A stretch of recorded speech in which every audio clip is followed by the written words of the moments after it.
अस्सलाम वालेकुम प्यारे दोस्तों। जैसी गरीबी अल्लाह के प्यारे नबी हजरत मोहम्मद सल्लल्लाहु ताला अलैहि वसल्लम के घर आई, वैसी गरीबी दुनिया में किसी के घर नहीं आई।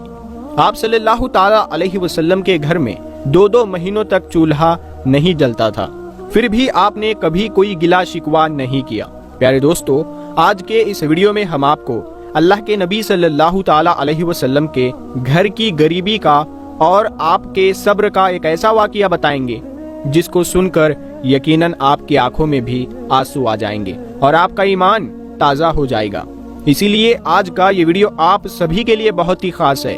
आप इसको आखिर तक जरूर देखें और अगर आपको अल्लाह के प्यारे नबी से सच्ची पक्की मोहब्बत है तो आप कमेंट बॉक्स में या रसूलल्लाह जरूर लिखें।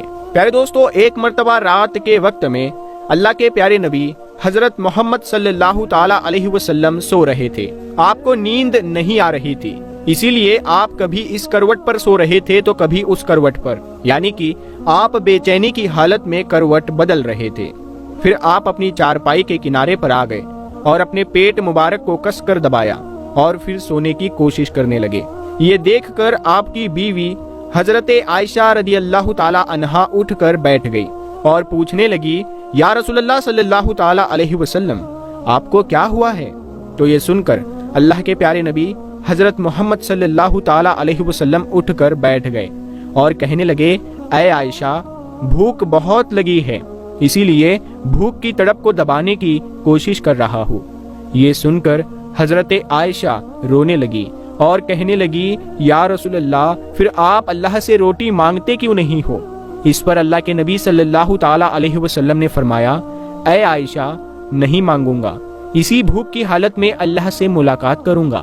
प्यारे दोस्तों, हजरत आयशा रदियल्लाहु ताला अन्हा फरमाती है कि 2-2 महीनों का वक्त गुजर जाता था, हमारे घर में चूल्हा नहीं जलता था और फांकों पर फाके होते रहते थे। इसी तरह से एक मर्तबा अल्लाह के प्यारे नबी हजरत मोहम्मद सल्लल्लाहु ताला अलैहि वसल्लम मस्जिद नबवी में तशरीफ फरमा थे। इतने में आपके पास में एक सहाबी आए, आकर अपने पेट से कपड़ा हटाया और कहने लगे, या रसूलल्लाह सल्लल्लाहु अलैहि वसल्लम, 2 दिनों का भूखा हूँ, देखो मैंने पेट पर पत्थर बांधा हुआ है। प्यारे दोस्तों, जिनके लिए अल्लाह ने ये सारी कायनात बनाई, जिनको अल्लाह ने अपना हबीब कहा, जिनके चेहरे की कस्में उठाई, जिनके मुंह से निकले हुए बोल की कस्में उठाई, इतनी बड़ी हस्ती, लेकिन उस सहाबी की ये बात सुनकर आपने फरमाया, ऐ सहाबी, जरा इधर आओ। फिर आपने अपने पेट से कपड़ा हटाया और कहने लगे कि देखो। तो सहाबी ने देखा कि आपके पेट पर 2 पत्थर बंधे हुए हैं। ये देखकर वो सहाबी अपनी भूख भूल गए और आंखों में आंसू लिए वापस चले गए।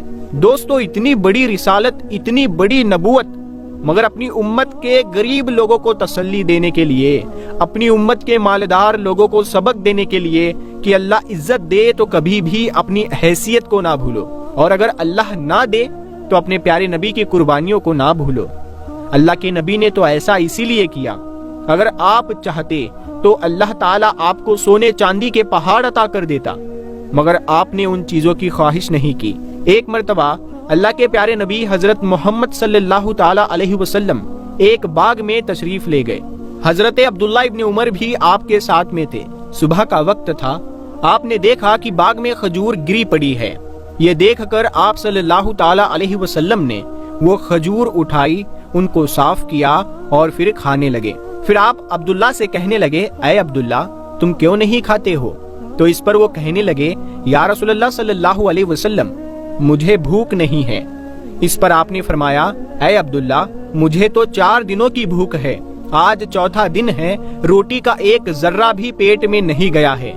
ये सुनकर हजरत अब्दुल्ला की आंखों में आंसू आ गए और वो रोने लगे। इसी तरह से एक मर्तबा अल्लाह के प्यारे नबी हजरत मोहम्मद सल्लल्लाहु ताला अलैहि वसल्लम मस्जिद नबवी में तशरीफ फरमा थे। इतने में हजरत काब आपके पास आए और आपको देखकर कहने लगे, या रसूलल्लाह, आज आपका चांद जैसा चमकने वाला चेहरा मुरझाया हुआ क्यों नजर आ रहा है?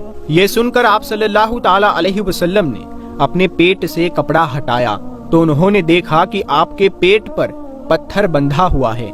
फिर आप सल्लल्लाहु ताला अलैहि वसल्लम ने फरमाया, ऐ काब, आज 3 दिन गुजर चुके हैं, पेट में एक रोटी का टुकड़ा भी दाखिल नहीं हुआ है। یہ سن کر حضرت کعب کی آنکھوں میں آنسو آ گئے۔ دوستو، یہ صرف آپ ہی کی بات نہیں ہے بلکہ آپ کے پورے گھر کا یہ عالم ہے۔ ایک مرتبہ اللہ کے نبی حضرت محمد صلی اللہ تعالی علیہ وسلم اپنی پیاری بیٹی حضرت فاطمہ سے ملنے ان کے گھر گئے۔ آپ کے ساتھ میں حضرت عمران بھی ہے۔ آپ نے بیٹی کے دروازے پر دستک دی اور فرمایا، اے بیٹی، کیا ہم اندر آ سکتے ہیں؟ یہ سن کر حضرت فاطمہ نے کہا، ابا جان، میرے گھر میں اتنی چادر نہیں ہے کہ میں اپنے پورے جسم کو ایک ساتھ ڈھک سکوں۔ پردہ کرنے کے لیے میرے پاس چادر نہیں ہے۔ یہ سن کر اللہ کے پیارے نبی حضرت محمد صلی اللہ تعالی علیہ وسلم نے اپنی چادر اتاری اور گھر کے اندر پھینک دی۔ پھر فرمایا، اے بیٹی فاطمہ، یہ چادر لے لو اور اس سے پردہ کر لو۔ اس کے بعد حضرت فاطمہ نے اس چادر سے پردہ کیا اور اپنے گھر کا دروازہ کھول دیا۔ اس کے بعد اللہ کے نبی صلی اللہ تعالی علیہ وسلم گھر کے اندر تشریف لے گئے اور بیٹی سے پوچھا، اے بیٹی فاطمہ، میں نے سنا تھا کہ تم بیمار ہو گئی ہو، اسی لیے میں تمہارا حال پوچھنے آیا ہوں۔ باپ کو دیکھ کر حضرت فاطمہ کی آنکھوں میں آنسو آ گئے اور کہنے لگی، یا رسول اللہ صلی اللہ تعالی علیہ وسلم، میں بیمار بھی ہوں اور بھوک کی وجہ سے یہ حال بھی ہے۔ دوستو، بڑی بڑی مصیبتوں سے لڑ جانے والے اللہ کے پیارے نبی حضرت محمد مصطفیٰ صلی اللہ تعالی علیہ وسلم کو آج اپنی بیٹی فاطمہ کے آنسوؤں نے بھی رلا دیا اور ہلا بھی دیا۔ آپ بھی رو پڑے اور پھر کہنے لگے، میری بیٹی غم نہ کر، آج تیسرا دن ہے، تیرے بابا نے بھی روٹی کا ایک لقمہ بھی نہیں کھایا ہے۔ اے میری بیٹی، میں بھی صبر کرتا ہوں اور تم بھی صبر کرو۔ بیٹی فاطمہ، میرے رب نے مجھ کو کہا تھا، اے میرے حبیب، اگر آپ چاہو تو سونے کا پہاڑ بنا دوں جو 10 میل لمبا اور 10 میل چوڑا ہے، یعنی کہ بہت بڑا ہوگا۔ اگر آپ کہے تو آپ کی خدمت میں پیش کر دوں۔ لیکن یہ سن کر میں نے کہا، نہیں یا اللہ، مجھے سونے کا پہاڑ نہیں چاہیے، میں ایک دن بھوکا رہوں گا اور ایک دن کھانا کھاؤں گا۔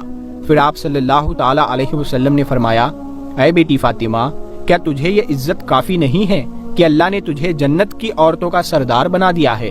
کیا یہ سرداری کسی سونے چاندی کے پہاڑ سے کم ہے؟ پیارے دوستو، ہم آپ کو یہ بھی بتا دیں کہ اللہ کے پیارے نبی حضرت محمد صلی اللہ تعالی علیہ وسلم نے حضرت حسن اور حسین سے بھی بہت محبت کی ہے۔ آپ ان کو کہتے تھے، اے میری آنکھوں کی ٹھنڈک، میرے جگر کے ٹکڑے، میرے سینے کی ٹھنڈک، میرے دو پھول۔ یہ سارے پیارے پیارے الفاظ آپ حسن اور حسین کے لیے کہتے تھے، یعنی کہ اللہ کے نبی حضرت حسن اور حسین سے اتنی زیادہ محبت کرتے تھے، اسی لیے جب بھی ان کو بھوک کی وجہ سے حضرت حسین اور حسن کی رونے کی آواز آپ سنتے تھے تو آپ تڑپ جاتے تھے۔ لیکن پھر بھی آپ نے کبھی اللہ سے روٹی نہیں مانگی، کیونکہ اللہ کے پیارے نبی حضرت محمد صلی اللہ تعالی علیہ وسلم کو اپنی امت کے غریب لوگوں کو تسلی دینی تھی کہ اگر میں فقیر بن کر جا رہا ہوں تو تمہارے اوپر بھی یہ امتحان ضرور آئے گا، اس کو تم بھی برداشت کرنا۔ پیارے دوستو، اللہ کے پیارے نبی حضرت محمد صلی اللہ تعالی علیہ وسلم نے اپنے گھر میں یہ دکھ دیکھا، اپنے اولاد کو ذبح ہونے کو قبول کیا تاکہ آئندہ آنے والی امت کا غم اور غریب طبقہ گلہ نہ کرے، کوئی شکوہ نہ کرے اور صبر کرے اور حرام راستوں پر نہ جائے اور مالدار لوگ فقر نہ کرے کہ میں ایک بہت بڑا آدمی بن گیا ہوں، میری اتنی بڑی فیکٹری بن گئی ہے، میری اتنی زیادہ کمائی ہونے لگی ہے۔ یہ سوچ کر کوئی بڑا آدمی، کوئی امیر انسان گھمنڈ نہ کرے۔ یاد رکھے، یہ جو بڑائی کی چیزیں ہیں اصل میں یہ چھوٹی چیزیں ہیں۔ اللہ جس سے راضی ہوتا ہے اصل میں وہ بڑا آدمی ہوتا ہے، جس سے اللہ ناراض ہوتا ہے وہ چھوٹا آدمی ہوتا ہے، چاہے پھر وہ غریب ہو یا مالدار ہو۔ پیارے دوستو، اللہ پاک ہمیں کہنے سننے سے زیادہ عمل کرنے کی توفیق عطا فرمائے۔